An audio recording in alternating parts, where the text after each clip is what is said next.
working to connect a region of over 600 cultural bridges between our lands.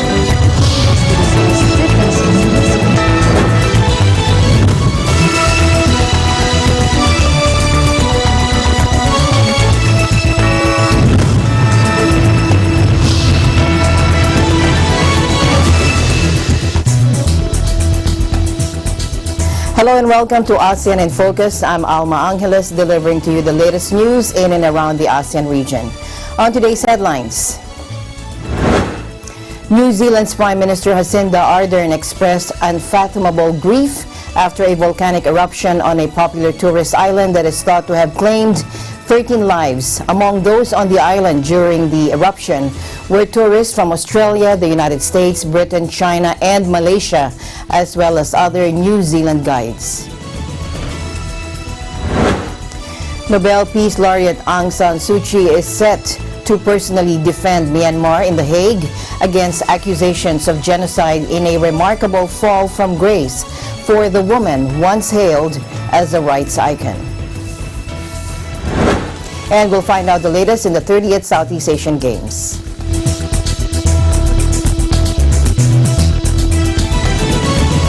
New Zealand's Prime Minister Jacinda Ardern expressed unfathomable grief after a volcanic eruption on a popular tourist island that is thought to have claimed 13 lives. Among those on the island during the cataclysm were tourists from Australia, the US, Britain, China, and Malaysia, as well as their New Zealand guides. Let's listen in. 47 people went on to the island yesterday. We can now confirm that 5 are deceased. 31 are currently in hospital. A further 8 are still missing, and 3 have been discharged from hospital overnight. Today our focus will be on working with the experts to determine the safety for us to return to the island to look to recover those people that are currently missing. Yesterday at 2:11 p.m. Whakaari White Island erupted. There were 2 explosions, one after the other in quick succession. At this stage we can confirm that amongst those currently listed as missing or injured are New Zealanders who were part of the tour operation and tourists from Australia, the United States, the United Kingdom, China and Malaysia. That is to the best of our knowledge. A total of 31 people, including 13 Australians, were in hospital with various injuries, some listed as critical with serious burns. White Island Tours, a trip operator, confirmed that 2 of its guides were unaccounted for, while Britain's High Commissioner in Wellington said 2 female citizens were hospitalized. Concerns about further eruptions, poisonous gases, and choking ash stalled efforts to recover more bodies. The eruption at White Island, also known as Whakaari, occurred just after 2 p.m. Monday, thrusting a thick plume of white ash 12,000 feet into the sky. The island is about 50 kilometers offshore in the picturesque Bay of Plenty and attracts more than 17,000 visitors every day. When the blast occurred, it was being visited by a group of more than 30 people from a Royal Caribbean cruise ship, the Ovation of the Seas, which left Sydney on a 12-day voyage last week. Now, seconds before live camera feeds showed a group of more than a half-dozen people walking on the crater floor when the images went black. In other news, Nobel Peace Laureate Aung San Suu Kyi is set to personally defend Myanmar in The Hague against accusations of genocide in a remarkable fall from grace for the woman once hailed as a rights icon.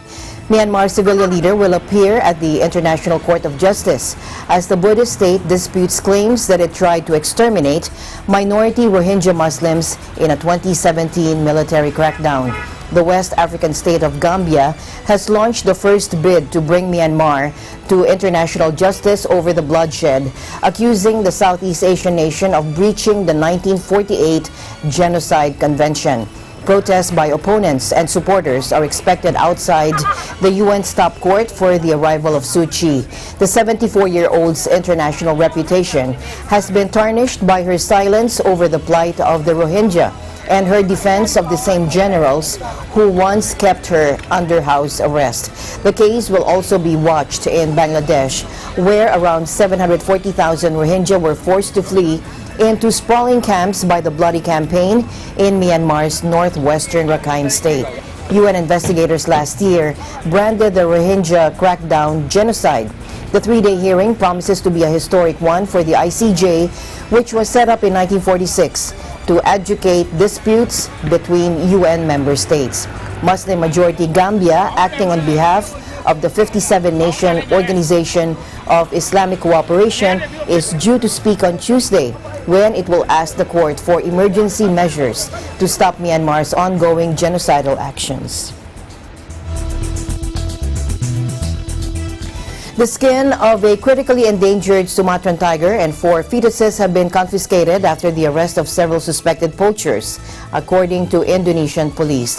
The suspects may have been planning to sell the skin to a foreign collector, while its bones were earlier sold, possibly for use in medicinal products popular in some parts of Asia, according to authorities. It wasn't clear how the fetuses, which were kept in a jar, were to be used. The evidence was presented by police at a press briefing on Sunday, after they announced 3 people had been arrested at the weekend. We suspect that they would sell the skin to collectors not only in Indonesia, according to Edward Hutapea, Wildlife Enforcement Chief in Pekanbaru on Sumatra Island. The suspects had previously sold another tiger skin but had yet to unload the second skin and fetuses, he said, adding that the unborn mammals were from the big cat sold earlier this year. If convicted, the trio could face up to 5 years in prison. Poaching is responsible for almost 80% of Sumatran tiger deaths, according to Traffic, a global wildlife trade monitoring network. In other news, with parts of the Mekong River turning an unusual blue-green, an intergovernmental commission has warned of possibly serious consequences if water levels stay low in the increasing dammed river. The Straits Times reported that, quote, the Mekong River Commission, or MRC, said the aquamarine hue currently seen in a part of the river in Thailand's Nakhon Phanom province and the town of Tak Kek in Laos was possibly due to the extremely low flow, slow drop in the river sediments and presence of algae on the sand and bedrock river bottom. The report also said that the analysis has indicated that the extremely low flows now being experienced in the Mekong during one of the worst droughts ever experienced in the region have changed the water color, according to the organization, which facilitates cooperation among Mekong riparian states Cambodia, Laos, Thailand, and Vietnam. Now, last October, the once mighty Mekong River has been reduced to a thin, grubby neck of water in stretches of Northern Ireland or northern Thailand. Record lows blamed on drought and a recently completed dam far upstream.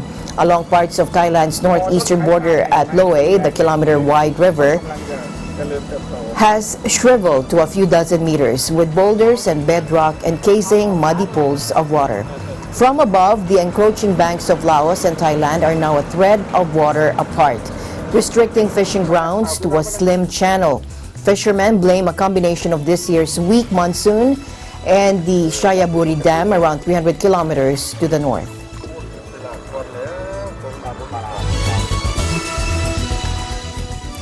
We'll be back with more news right after this break.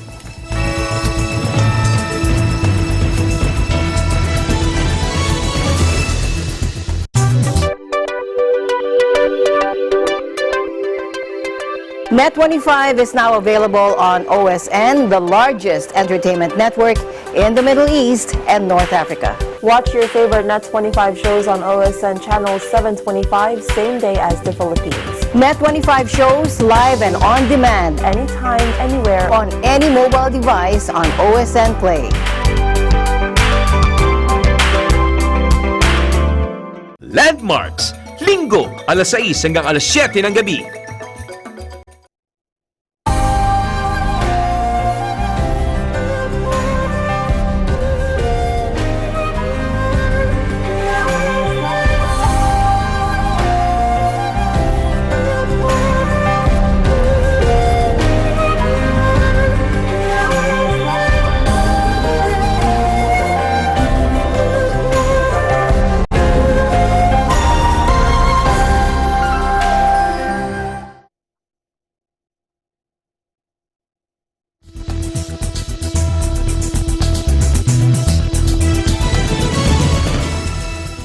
Welcome back. Supermarket chain Tesco, Britain's biggest retailer, said that it was looking to sell its businesses in Thailand and Malaysia. Tesco confirms that following inbound interest, it has commenced a review of the strategic options for its businesses in Thailand and Malaysia, including an evaluation of a possible sale of these businesses, according to the company in a brief statement to the London Stock Exchange.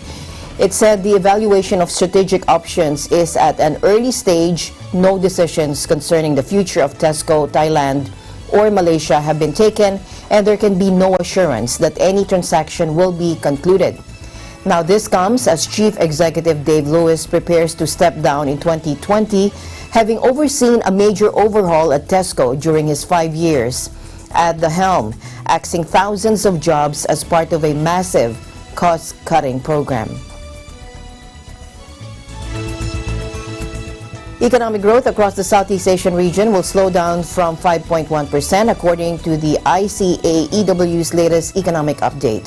The region has recorded sluggish performance in the third quarter of 2019, with its GDP growth rising only 4.5% year-on-year, from 4.4% in Q2 or quarter 2 of 2019. Thanks to the U.S.-China trade war, trade uncertainty remains a key drag on manufacturing, exports, and investment. Cian Fenner, ICAEW economic advisor and Oxford Economics lead Asia economist, said even though the U.S. and China are talking again, it's still too early to break out the champagne. He said friction between the two countries remains high and the bulk of imposed tariffs are unlikely to be lifted anytime soon. Meanwhile, Mark Billington, Institute of Chartered Accountants in England and Wales, Regional Director, Greater China and Southeast Asia, said, "We expect the ongoing trade tensions to continue weighing on the overall growth outlook for Southeast Asian economies. Against a weak global backdrop, supportive fiscal measures are expected to underpin an improvement in GDP growth across certain economies, albeit moderately."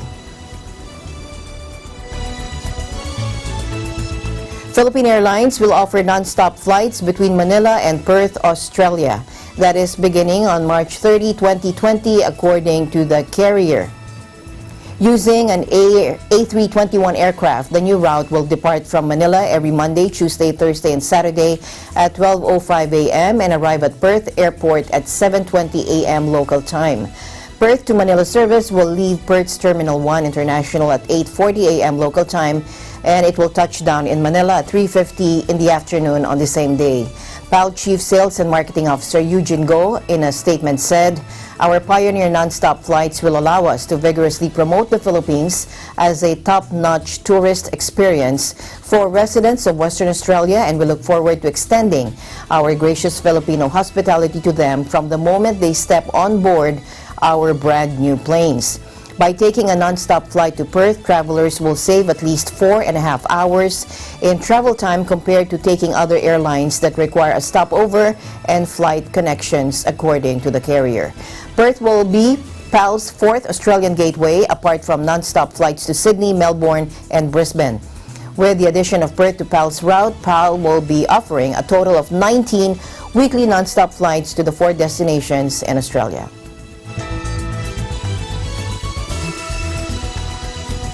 In other news, Singapore unveiled a new mosquito breeding facility that will help the city-state step up its fight against dengue fever and other mosquito-borne diseases. The facility's automated devices will allow researchers to boost breeding of mosquitoes carrying Wolbachia, a bacteria which reduces the insect's ability to spread viruses. In Singapore, we know that if we are serious about confronting climate change and other challenges, dengue control cannot simply be just business as usual. We cannot do just more of the same. The boost in production capacity at this new facility will be achieved through the incorporation of automated technologies such as larvae and pupae counters, high throughput larvae rearing systems, and I like to call this a sex mosquito sex sorter. It's actually male-female mosquito sorters. Climate change is expected to worsen the spread of mosquito-borne diseases like dengue. The National Environment Agency's facility will allow researchers to eventually increase their production capacity of Wolbachia carrying Aedes aegypti mosquitoes by more than tenfold. The new facility has a target production capacity of 5 million male Wolbachia Aedes aegypti mosquitoes per week. Now, under Singapore's Project Wolbachia, researchers release male Aedes aegypti mosquitoes carrying the Wolbachia to suppress the urban mosquito population. When the released mosquitoes mate with urban female Aedes aegypti mosquitoes that do not carry Wolbachia, her eggs do not hatch. Continued releases are expected to gradually reduce the urban Aedes aegypti mosquito population and hence lower the risk of dengue transmission. Aedes aegypti is the primary transmitter of dengue, chikungunya, and Zika in Singapore. In other news, former U.S. First Lady Michelle Obama and Hollywood A-lister Julia Roberts toured a high school in rural Vietnam on Monday, urging a classroom of teenage girls to stay focused on their education to transform their lives. That when you educate a girl, you give them power and a voice and an opportunity to improve their lives and the lives of their family and the lives of their community. So I want you all to stay committed and focused. It will get tough at times. It already has for some of you, but it is well worth it. It is worth the investment that you are making in yourselves. And even if your families don't understand that today, trust me, they will. When you go off to college or start your businesses. My message to all the adolescent girls out there is to believe in yourself, and if you have a dream, believe that you can do it, and stand straight and own your power and work very, very hard, and don't listen to anyone that tells you that you can't do it, because if you believe in yourself, you absolutely can. With its booming youth population and fast-growing economy, Vietnam routinely outperforms its neighbors in education rankings, especially in math and sciences. School enrollment rates are also high at 91.7%, but the quality of schooling often drops off in rural areas, and in the poorest pockets of the country, economic pressures can force girls out of school early. The Obamas have dedicated much of their time post-presidency to the nonprofit Obama Foundation, which includes the Girls Opportunity Alliance initiative that Michelle promoted in Vietnam on Monday. The former First Lady announced last week a $500,000 donation to the Alliance's work worldwide, money earned from merchandise sales related to her book. She will travel next to Malaysia with Barack and Roberts to speak at an Obama Foundation Leaders event on Tuesday.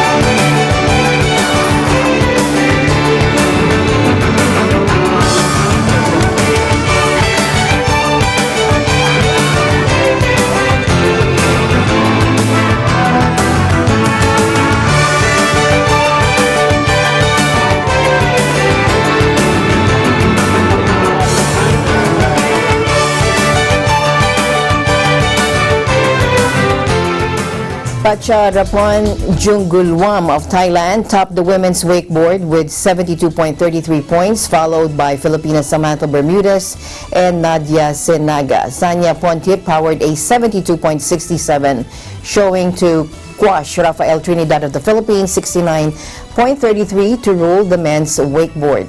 Trinidad's compatriot Ralph Jello Villaro settled for bronze with 61 points.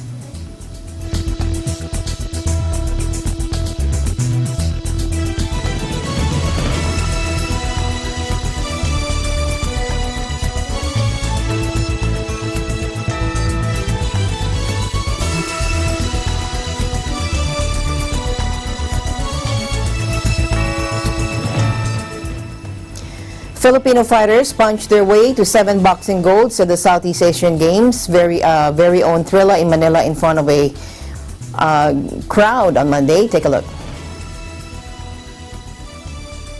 The fifth and final day of the boxing program climaxed with 13 medal bouts at the Philippine International Convention Center Forum in the capital, and the boxing mad host nation was not disappointed.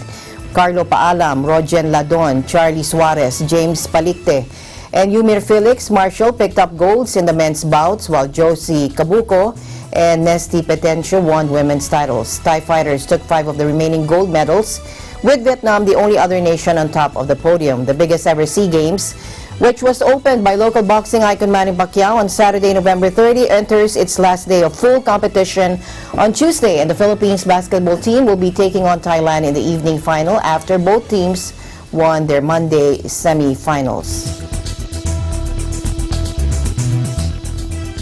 Filipina and world champ Meggy Ochoa wins the country's second gold in the SEA Games 2019 Jiu-Jitsu. She defeated Vietnam's Dao Lei Tong Trang in women's 45-kilogram event 13-0. Grabe, sobrang excited ko going into the competition. Nakita niyo lang ako nung naghahanda ako para sa laban, like just today, parang hindi na ako mapakali. Sobrang gusto ko nang ilabas kung ano yung pinaghahandaan namin the entire year. And nandito pa tayo sa Pilipinas, alam mo yun, parang mahal na mahal ko yung bansa, mahal na mahal ko yung Diyos. And para sa akin, lahat ng ginawa ko dyan sa Max, lahat ng nilabas ko dun sa laban, para yun sa lahat ng mga tao na sumuporta sa journey na to. Number one, of course, para sa Diyos, kasi kung wala siya, wala lahat ng ito. And of course, para sa buong Pilipinas, kasi gusto ko talaga ipakita na tayong mga Pilipino, kaya natin to. Kaya yun, sobrang excited na talaga ako. Alright, last na lang, kanina mo dinededicate yung medal mo? Walang isang tao, kundi para sa Diyos talaga. Kasi, for me, sa kanya ko pinaka-inaalay lahat ng ginagawa ko sa buhay ko. And I don't take credit for anything. Kung wala yung Diyos, wala ako. Talaga.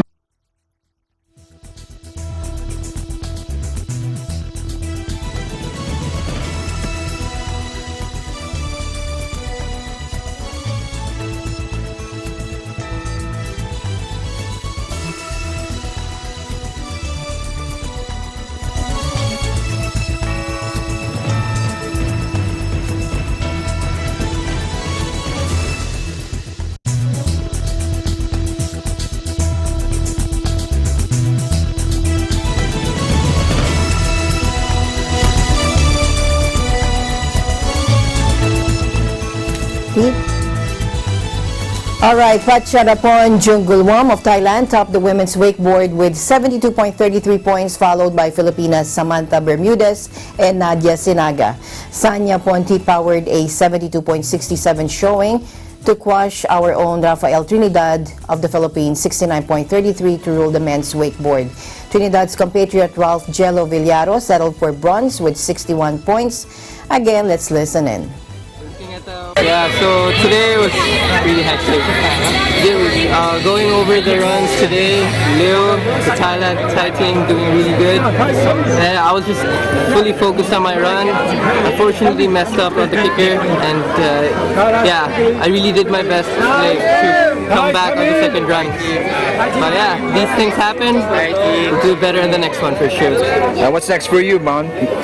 We're looking at the World Championships this September in Thailand. Alright, so go back to training, or you're gonna take a break first? Go back to training for sure. We gotta get ready for Worlds. I'm sure this is also not just a setback for you, but it's just more motivation to to do better, and especially for the preparation for your World Championship. I look at the silver medal as inspiration for me to do even better and push myself even better to get that goal for the Philippines. And that is the latest news in the Southeast Asian nations. Stay updated about the ASEAN region. I'm Alma Angeles, always one with 25.